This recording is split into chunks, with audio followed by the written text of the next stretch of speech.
హల్లెలూయా. ఆ, ఉమ్, త- ఆ, ఆ, ఆ, ఆ, చాలు. ప్రార్థన చేసుకుందాం. పరిశుద్ధుడైన దేవా, నీ లేఖన భాగాన్ని మేము నేర్చుకోవటానికి సంసిద్ధముగా నీ మందిరంలో నీ పాద సన్నిధిలో చేరి ఉన్నాం. మీ వాక్యాన్ని మేము నేర్చుకుని నీ వాక్యాన్ని హృదయంలో దాచుకునే భాగ్యాన్ని నీ బిడ్డలకు వినగలిగిన చెవుని దయచేయమని యేసునామంలో నన్ను బోరగా వాడుకోమని అడుగుతున్నాను తండ్రి. ఆమేన్. హల్లెలూయా.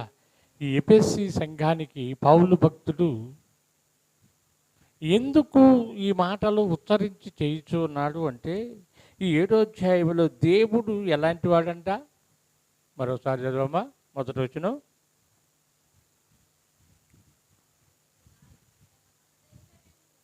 ఆ, ఆ, ఆ, చాలు. అది మనకు కావాల్సింది. దేనివలన? ఆయన రక్తం. మేకల రక్తము, కోడుల రక్తము, గొర్రెల రక్తములో లేదు అని ఏకైక కుమారుడైన యేసుక్రీస్తునే భూమి మీదకి పంపించి మనందరినీ కూడా ఆయన రక్తం ద్వారా విమోచించబడ్డాం. మొన్నటిదాకా స్వతంత్రం వచ్చింది అన్నారుగా, వచ్చిందా అమ్మా? స్వతంత్రం వచ్చిందా?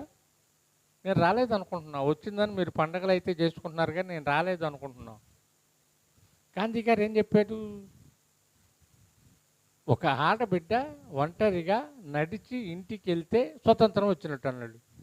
ఏడ వెళ్తుంది నడిచి? అడగతున్నారా? అది వద్దు మనకి.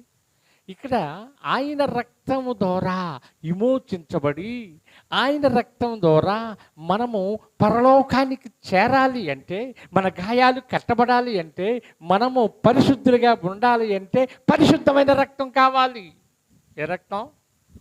పరిశుద్ధమైన రక్తం, పరిపూర్ణమైన రక్తం, పరము నుండి దిగివచ్చిన రక్తము ద్వారా మనము విమోచించబడ్డాం, స్వతంత్రులుగా అయ్యాం. మనల్ని కౌగులించుకుని చీకటిలో బంధించిన వాడి అపవాది కౌగిట్లో నుండి విడిపించాడు మన తండ్రి అయిన యేసు ప్రభు. హల్లెలూయా. ఆదాము అప్పగించాడు, యేసయ్య విడిపించాడు. ఆదాము అప్పగించాడు. యేసు మాటలు వినకుండా చెయ్యకూడదన్న పని చేసి అపవాదికి అప్పగించాడు. పరిశుద్ధమైన దేవుడు పరలోకము నుండి భూలోకానికి వచ్చి ఆయన పరిశుద్ధ రక్తాన్ని నీ కోసము నా కోసము చిందించి ఏం చేశాడు? చిందించి రక్తము పెట్టి కొన్నాడు మనల్ని. హల్లెలూయా. ఏం పెట్టి? ఏం పెట్టమ్మా? ఇప్పుడు అభిచిత్తాని వారి అమ్మగారు ఏమనిది? నా రక్తం ఇచ్చి కొన్నానయ్యా ఈ బిడ్డని, నా రక్తాన్ని ధారపోచ్చానయ్యా అంటారు. 10 మాసాలు మీరు మోసినందుకే మీరు ఎంతగానో వేదన పడతారు. మరి ఆయన 2025 నుండి మోస్తూనే ఉన్నాడు, కేక వేస్తూనే ఉన్నాడు, తండ్రిని వేడుకుంటూనే ఉన్నాడు. తండ్రి తండ్రి వీరేమి చేయుచున్నారో క్షమించయ్యా. ఈ రోజున నీకు నాకు క్షమించే మనసు ఉండాలి. ఈ బల్లలో చేయి వేయాలంటే, నీ రక్తాన్ని సేవించాలి అంటే, ఈ శరీరాన్ని మనము సేవతో ప్రేమతో కాదు భక్తితో భుజించాలి.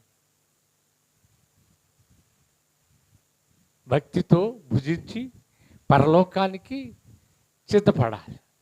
మీరు బయటికి వెళ్తానికి మనం ఎలా సిద్ధపడతాం? ఎలా ఉంటే అలా వెళ్తామా? ఏమా? రోజుకు ఒక్కొక్కడు 4-5 డ్రెస్సులు మారుతారు. అద్దం కాడికి వెళ్ళి డబ్బాలు పౌడర్ అయిపోయింది, డబ్బాలు అదేంది క్రీమ్ అయిపోయింది. అవునా? సృష్టికర్త అయిన దేవుడు నీకు ఆ సౌందర్యం ఇస్తే, ఆ చారా తల్లికి ఇచ్చినట్టుగా 60 సంవత్సరాలు నిండిన ఐగుప్తులో కాలు పెట్టినప్పుడు ఇంతటి అందగత్తె మా దేశంలో లేదన్నట్టుగా అనిపించుకోవాలి. పరలోకము చేరాలి అంటే దేవుని కృప నీ మీద ఉండాలి. హల్లెలూయా. ఆయన రక్తంలో కడగబడి, ఆయన రక్తం కోసము, నీ కోసము, నా కోసము ఒక్క పొట్టు కూడా ఉంచుకోలేదంట. ఆయన ఉంచుకున్నాడా? చివరి రక్తం లేక ఒక భటుడు ఇంకా చనిపోయాడో లేదో అని ఆ బళ్ళెం పెట్టి పక్కలో పొడుస్తాడు. అప్పుడు ఏమొచ్చిందమ్మా? మేము చూడలేదండి అప్పుడు అన్నట్టుగా చూస్తున్నారు నాయన. ఏమొచ్చింది? నెత్తురు రాలా, నీరు వచ్చింది. హల్లెలూయా. అంటే నెత్తురు ఖాళీ అయిపోయింది. నీకోసము నా కోసం అంతా కూడా ధార పోసేశాడు. ఇప్పుడు మనం ఎవరు సొత్తు అమ్మా? ఇప్పుడు వారి అమ్మాయిని నేను ఒక చేయి చేసుకున్నాను అనుకోండి, లేక నోరు చూసాను అనుకోండి, ఊరుకుంటారా వాళ్ళు? అమ్మా ఊరుకుంటారా? ఊరుకోరు కదా. మరి విలువైన రక్తంతో నిన్ను నన్ను కొంటే, ఆయన దగ్గరికి రాకుండా, ఆయన శరీరాన్ని భుజించకుండా, ఆయనతో పరిచయం లేకుండా యెహోవా మాకు కాదంటున్నారు. ఎవరికంట? యెహోవా మాకు కాదు. మరి మనం ఇచ్చిన బాప్తిసం ఇచ్చిన బిడ్డలేరి? అందుకే పేతురుని అంటాడు, జనులందరూ వెళ్ళిపోతున్నారు పేతురు, నువ్వు కూడా వెళ్తావా అంటాడు. ఆయన ఏమంటాడమ్మా? నేను ఎక్కడికి వెళ్తాను ప్రభువా? పరలోకము నుండి దిగి వచ్చిన దేవుని కుమారుడు కదా, నిత్య జీవము కలిగిన వాడిని, నేను ఇక్కడే ఉంటానయ్యా అన్నాడు. భక్తుడైన దావీదేమంటున్నాడు? ఒక రాజయ్యుండి రాజసింహాసనాన్ని విడిచిపెట్టి, రాజ్య భోజనాన్ని విడిచిపెట్టి చిరకాలము నీ మందిరములో నివసించుతానని 23వ కీర్తనలు అంటున్నాడు. ఎందుకని? అక్కడేముంది? జీవము కలిగిన దేవుడు ఉన్నాడు. అభిషేకము పొందటం కాదు, రాజ్యాభిషేకాన్ని కూడా పక్కన పెట్టాడు, రాజకిరీటాన్ని పక్కన పెట్టాడు, రాజ్య వస్త్రాలను పక్కన పెట్టి అయ్యా అయ్యా అని యేసయ్యని అడుక్కుంటున్నాడు. ఏంటంట? అడుక్కుంటున్నాడు. మనకు డబ్బాల బియ్యం ఉంటే దేవుడు కనపడ్డు, జేబులో డబ్బులుంటే దేవుడు కనపడ్డు, మన పిల్లలు మన మాట వింటే దేవుడు ఎక్కడున్నాడయ్యా? అదే నీ పిల్లడు తిరుగుబాటు చేస్తే, నీ యజమానుడు చెయ్యి లేపితే, నీ పిల్లలు నోరు లేపితే అప్పుడు వస్తాడు, ప్రభువా అని దేవుని పాదాల దగ్గరికి వస్తావు. అందుకే అపోస్తుడైన పౌలు అంటున్నాడు, నాకు ఒక ముళ్ళు పెట్టు. ఏం పెట్టాలంట? ముళ్ళు అంటే ఒక ఇబ్బంది పెట్టు, ఒక గాయం పెట్టు. మన పిల్లలు స్కూల్కి వెళ్ళి రాకపోయినా, ఉద్యోగాలకు వెళ్ళి రాకపోయినా, వారు చేయుచున్న పని నుండి త్వరగా మన ఇంటికి రాకపోతే మనకి ఎట్లా ఉండేది? నెమ్మదిగుంటామా? కలవరపడతామా? ఏమా ఎలా ఉండిద్ది? కలవరంగా ఉండిద్ది. యేసయ్య కూడా అలాగే కలవరిస్తున్నాడు.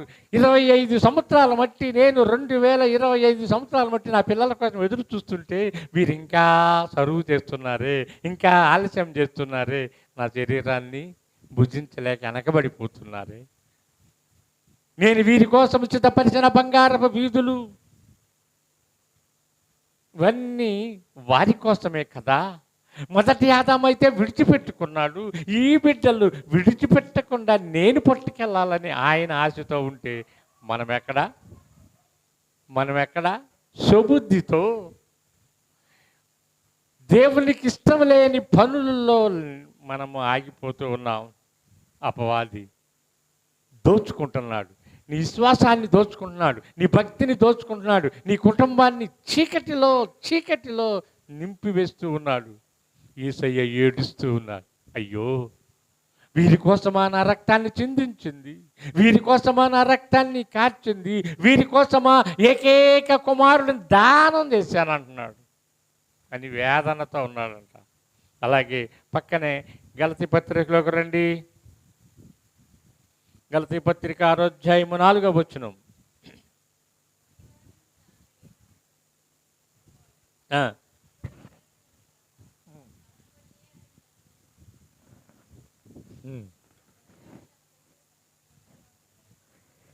హల్లెలూయా. ప్రతివాడు మత్తయి సువార్తలో మీ సిలువను మీరే మోచుకండి అంటున్నాడు. ఏ సిలువ? గోడ మీద వేసే సిలువ, గేటు మీద వేసే సిలువ, మెడలో వేసుకునే సిలువ. ఏ సిలువ మోసుకోవాలంటే శ్రమల సిలువ. సిలువ అంటేనే శ్రమలకి సాదృశ్యం. అది తెలియక కొందరు రకరకాలుగా ప్రవర్తిస్తున్నారు. నీ భక్తిని నువ్వే కాపాడుకోవాలి. నీ గర్భంలో బిడ్డ ఉన్నప్పుడు ఆ బిడ్డను ఎవరు కాపాడుకుంటారు? అమ్మా, తల్లే. తల్లి. అందుకే 139 కీర్తన 16వ వచనములు అంటాడు, నీ తల్లి గర్భంలో ఉన్నప్పుడు నేను నిన్ను చూశానయ్యా, నీకేది కావాలో నేను ఇచ్చాను, నీకు కాపుదలగా. నీ తల్లి మర్చినా, నీ తండ్రి మర్చినా నేను మరవక ఉన్నానయ్యా. భూమి మీద వచ్చిన కాడ నుండి నీకు పరలోకములో ఏది సిద్ధపడాలో దానిని నేను సిద్ధపరచటానికి నిత్యము ప్రార్థన చేస్తున్నాడు. మనం ప్రార్థన చేసేటప్పుడు బద్ధకాలు వస్తాయి కదా మనకి. మందిరాలకు వెళ్ళాలన్నా బద్ధకాలు వస్తాయి. ఆయన నీకోసము నా కోసం బద్ధకించకుండా, నీకోసము నా కోసము నిద్రపోకుండా, నీకోసము నా కోసము కళ్ళు రక్తం వచ్చేటట్టుగా ప్రార్థన చేస్తున్నాడు తండ్రికి. ఏమని? ఒకటే ప్రార్థన. మనం కూడా ఒకటే ప్రార్థన చేస్తాం. ఏం ప్రార్థన అమ్మా? ఏం ప్రార్థన చేస్తాం చెప్పండి అమ్మా? ఏం ప్రార్థన చేస్తాం మనం? తోటకూరలాగా వాడిపోయింది అమ్మాయి. మరి ఏం ప్రార్థన చేస్తాం తెలుసా? నాకు అది కావాలయ్యా, నాకు ఇది కావాలయ్యా, అదయ్యా, ఇదయ్యా అని రత్నాలని ఒక గృహలో తవ్వినట్టుగా, ఒక కొండలో తవ్వినట్టుగా ఎన్ని నిండినా ఇంకా కావాలి, ఇంకా కావాలి అని తవ్వుకుంటాం. ఆయన ఏం చేస్తున్నాడు? ఆయన ఒక్కటే ఒక్కటి అడుగుతున్నాడు. ఏంటది? తండ్రి, వీరేమి చేయుచున్నారో క్షమించు, క్షమించు, క్షమించు అంటున్నాడు. నువ్వు ప్రార్థనకు రాకపోయినా క్షమించు అంటున్నాడు. బాప్టిజం పొందకపోయినా క్షమించు అంటున్నాడు. బల్లలో చెయ్యి వేయిపోయినా క్షమించు అంటున్నాడు. ఎందుకో తెలుసా? నీ మీద కనికర సంపన్నుడు, ప్రేమ స్వరూపి గనక నీకు ఆయన దయ చూపుచున్నాడు. ఈ దయ లేకపోతే, ఈ కరుణ లేకపోతే మనం ఎక్కడుండేవాళ్ళమో, మన జీవితం ఏమైపోయిండేదో, కుక్కల చింపిన ఇస్త్రీలాగైపోయేదో, లేక అపవాది కవిగిట్లోనే ఉండేవాళ్ళం. మనము ఇప్పుడే స్వతంత్రులు అయ్యా. తండ్రి ఇప్పుడు వస్తే, తండ్రి సిద్ధం నేను. ఎందుకో తెలుసా? నేను బాప్టిజం పొందా, ప్రతి నెల రొట్టెలో ఇరుచుతూ తింటూ ఉన్నా, నీ రక్తాన్ని సేవిస్తూ ఉన్నా అని మనము సిద్ధం. రారాజు వస్తున్నాడు జనులారా, రాజ్యం తెస్తున్నాడు. ఏమని తెస్తున్నాడు ఆయన? రాజ్యాన్ని తెస్తున్నాడు. 1000 ఏళ్ల పాలన చేయబోతున్నప్పుడు నీవు నేను సిద్ధపడి ఉంటే ఆ 1000 ఏళ్ల పాలనలో ఉంటాం. నేను ఒక వీడియో చూశాను. బస్సులు ఎక్కే కాడున్నారు మన అక్కాయిలు. అబ్బో అబ్బో అబ్బో అబ్బో, వారి బలాలు చూపించుకుంటున్నారు. దేనికి? దేనికమ్మా? బస్సు ఎక్కటానికి. ఆ బలం ఏదో యేసు వైపు చూపి, ఆ బలం ఏదో మందిరం వైపు చూపి, ఎంత ధన్యత! బలమైన వాడు నీ దేవుడు కదా, నిన్ను బలపరిచేవాడు దేవుడు కదా, నిన్ను పోషించేవాడు దేవుడు కదా. నిత్యము నీ కోసము ప్రార్థన చేసేది ఆయనే. మన ప్రార్థన ఎప్పుడు, బలమైన ప్రార్థన ఎప్పుడు చేస్తామంటే బాధ కలిగినప్పుడు, వేదన వచ్చినప్పుడు, శ్రమ వచ్చినప్పుడు, అప్పుడు అనేకమైన సేవకులకు ఫోన్లు చేసి మనము కూడా పొట్ట కాల్చుకుని అప్పుడు చేస్తాం. ప్రార్థనా శక్తి నాకు కావాలయ్యా అని ఈ కడవలో ఒక్కరిని ఈ కుళాయిలు తిప్పే ఉంటాయి, కళ్ళు ముయ్యంగానే వచ్చేస్తాయి. అమ్మా ఎప్పుడు వస్తాయి? శ్రమ అప్పుడు. ఇప్పుడు వంపు ఎంత కొట్టినప్పుడు నీళ్ళు రావు. పాస్టర్ గారు ఎంత కొట్టినా టుక్కు టుక్కు అనితే కానీ నీళ్ళు రావట్లా. కానీ మీకు శ్రమ వచ్చింది చూసావా, అప్పుడు కుళాయి తిప్పకుండానే కన్నీరు తుడుచువాడా అని అప్పుడు ఎట్లా వచ్చిందంట? కడవలో వస్తాయి. ఈయన ఏం చేస్తున్నాడు? నిత్యము నీ కోసము నా కోసము కార్చుతూ అవన్నీ సముద్రములో నీరు కట్టి సాక్ష్యం చెప్పడానికి సిద్ధపడుతున్నాయి. నీ కోసము నా కోసము సర్వ మానవుల కోసము ఎంతో కొలతలేని కన్నీరు విడుచుతున్నాడు నా తండ్రి. ఇంకా ఈ 2025 దాటిపోతుంది. ఇంకా కొద్ది మాసాలుంటే నా జన్మదినం పండుగ వస్తుంది. ఈ పండగకైనా ఈ మాసంలోనైనా నా వద్దకు వస్తారా లేదా అని ఎదురు చూస్తున్నాడు. రోమీయులకు రాసిన పత్రిక 5వ అధ్యాయము 9వ వచనంలోకి రండి. 5:9.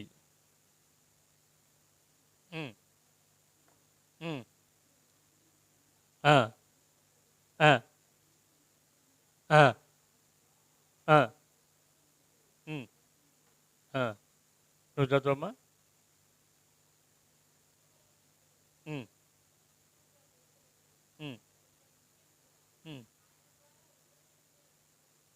హల్లెలూయా.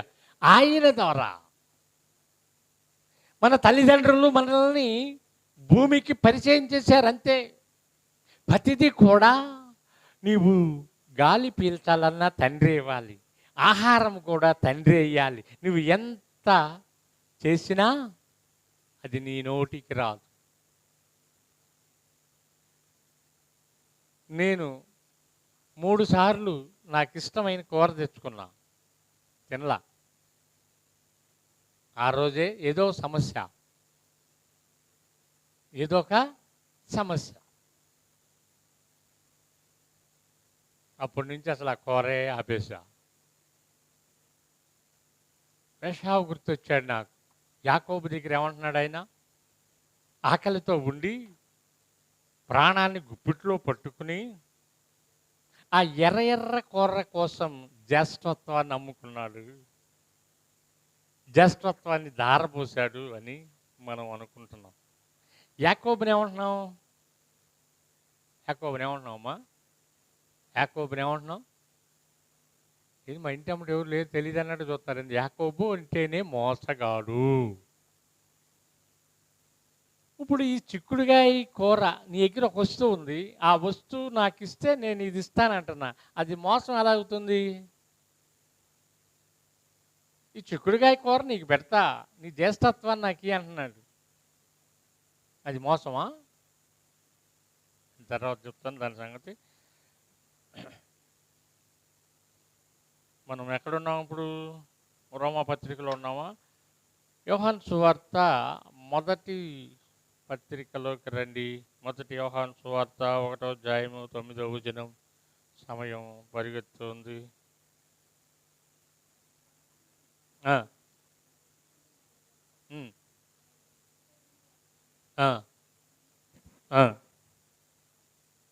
ఏం ఒప్పుకోవాలి ఏమా? అమ్మ ఏం ఒప్పుకోవాలి మనం? పాపాలు. ఏంటండి పాస్టర్ గారు, ఏం పాపం చేసే మేము బల్లెవాళ్ళు లేకుండా మీరని ఆయన చూస్తున్నారు. పాపం అంటే ఒక మనిషిని కత్తిపెట్టి పొడవటం కాదు. నీవు ఒక్కసారి ఇలా చూసి ఇటు తిరిగితే ఇబ్బంది లేదు, మళ్ళీ ఇటు తిరిగిన చూపు ఇటు తిరిగితే పాపం. భూపండ్లు భలే చీర కట్టుకుంది అంటే పాపం అంట. అనకుండా ఉండగలమా? చాయ్ మంచి డ్రెస్ వేసుకున్నాడే అంటే పాపం అంట అని నేను చెప్పట్లేదమ్మా, బైబిల్ చెప్తుంది. ఈ పాపాన్ని చూపు ద్వారా చేసిన పాపం, పంటి ద్వారా చేసిన పాపం, తలంపుల ద్వారా చేసిన పాపం పాపం పాపం. ఈ పాపాన్ని ఎక్కడ కడుక్కోవాలి? యేసయ్య దగ్గరే కడుక్కోవాలి. 51వ కీర్తన ఇంటికి వెళ్ళినా చదువుకోండి. 51వ కీర్తనలో భక్తుడైన దావీదు తండ్రి అయిన యెహోవా దగ్గర ఎలా ఒప్పుకుంటున్నాడు అక్కడ చక్కగా తేట తెల్లగా మనకు తెలియపరుచు. ఏం ఒప్పుకున్నాడు? ఆయన చేసిన తప్పును ఒప్పుకున్నాడు, ఆయన చేసిన పాపాన్ని ఒప్పుకున్నాడు. ప్రభువా నీకు వ్యతిరేకంగా చేశానయ్యా, నన్ను క్షమించయ్యా అని తన పరుపు తేలినంతగా కన్నీరు విడిచాడంట. మనము మన పాపాలు ఒప్పుకుని ఈ బల్లలో చేయి వేయాలి. హల్లెలూయా. మనం పరిశుద్ధంగా ఈ రక్తాన్ని సేవించాలి. ఒకరితో ఒకరు సమాధాన పడాలి. దేంతో పడాలి? నేను ఉద్యోగానికి వెళ్ళి జీతం తెచ్చి నాకు ఇలేదనుకో, ముఖం మార్చుకుని నాకు ఇలేదని ఉండకూడదు. ఏం చేయాలి? సమాధానపడి, నిన్న నేనేదో అడిగాను నాకు ఇలేదని అది కడుపులో పెట్టుకోకుండా, లేక పలానా రోజు నన్ను నోరు తోలింది, పలానా రోజు నన్ను అది చేసిందని, ఇవన్నీ కూడా తండ్రి దగ్గర ఒప్పుకోవాలి. భక్తుడైన దావీదు ఒప్పుకున్నట్టుగా అయ్యా అని ఒప్పుకుని మనము బల్లలో చేయి వేయాలి. ఆదికాండంలోకి రండి, ముగించుకుందాం. ఆదికాండము 14వ అధ్యాయము 18వ వచనాన్ని నుంచి కొన్ని వచనాలు చదవగా మనం ముగించుకుందాం. వాళ్ళిద్దరూ చదవట్లా, బైబిల్ కొనిచ్చిన వాళ్ళు. ఆదికాండము 14వ అధ్యాయము 18వ వచనం. ఆ ఆ ఆ ఉమ్, ఉమ్, ఉమ్, ఉమ్. చాలు చాలు, ఇంకా ఉంది కానీ అది వద్దు, తర్వాత చూద్దాం. అబ్రహాంకి ఏమి ఇచ్చాడంట? 10వ వంతు. ఒక్కసారే మీరు ఇంత పెడితే తినలేరు కదా, దానిలో కొద్దిగా దేవుడికి పెట్టి తగిమాది నీవు, నీ పిల్లలు, నీ ఇంటి వారు, నీ రక్త సంబంధికులు దానిని ఆరగించాలి. ఇక్కడ ఈ రక్తంలో చేయి వేయబోతున్న నీవు నేను మన పాపాలు ఒప్పుకున్నట్టుగా మన తప్పులన్నీ దేవుని దగ్గర ఒప్పుకుని, అయ్యా నేను పొరపాటున నోరు తూలాను, పొరపాటు నా చెయ్యి లేచింది, పొరపాటును క్షమించు అని సృష్టికర్త అయిన దేవుని దగ్గర నువ్వేం చేయాలి? ఒప్పుకుంటే నీ అన్నీ తొలగిస్తాడు. హల్లెలూయా. అట్టి ఒప్పుకోలు మనసుతో మనం ఉందాం. ఈ దేవుడి చిన్న మాటలు దీవించునుగాక. ఆమేన్. హల్లెలూయా.